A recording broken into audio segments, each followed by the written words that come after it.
بسم اللہ الرحمن الرحیم۔ حضرت ابی بن کعب رضی اللہ تعالی عنہ روایت فرماتے ہیں کہ ایک مرتبہ مشرکین نے نبی کریم صلی اللہ علیہ وسلم سے کہا، اے محمد، ہمیں اپنے پروردگار کا نسب تو بتلائیے۔ اس پر اللہ تعالیٰ نے یہ سورہ اخلاص نازل فرمائی، جس کا ترجمہ یہ ہے، آپ کہہ دیجئے کہ وہ یعنی اللہ تعالیٰ ایک ہے، اللہ تعالیٰ بے نیاز ہے، اس کی اولاد نہیں اور نہ وہ کسی کی اولاد ہے اور نہ کوئی اس کے برابر ہے۔ حضرت ابو ہریرہ رضی اللہ تعالیٰ عنہ سے روایت ہے کہ رسول اللہ صلی اللہ علیہ وسلم نے ایک حدیث قدسی میں اپنے رب کا یہ ارشاد مبارک نقل فرماتے ہیں، آدم کے بیٹے نے مجھے جھٹلایا، حالانکہ یہ اس کے لیے مناسب نہیں تھا، اور مجھے برا بھلا کہا، حالانکہ اسے اس کا حق نہیں تھا۔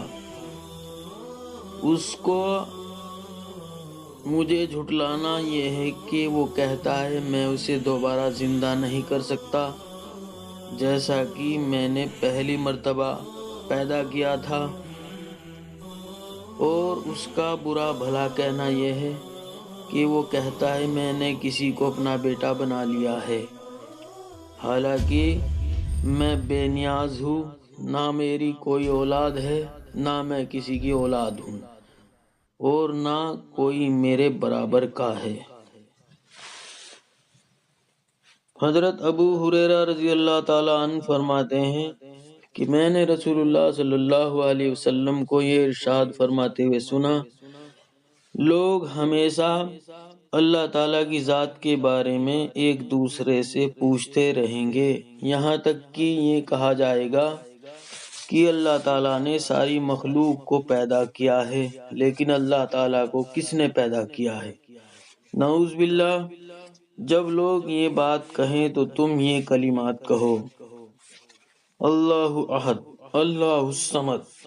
لم یلد ولم یولد ولم یکن لہ کفوا احد۔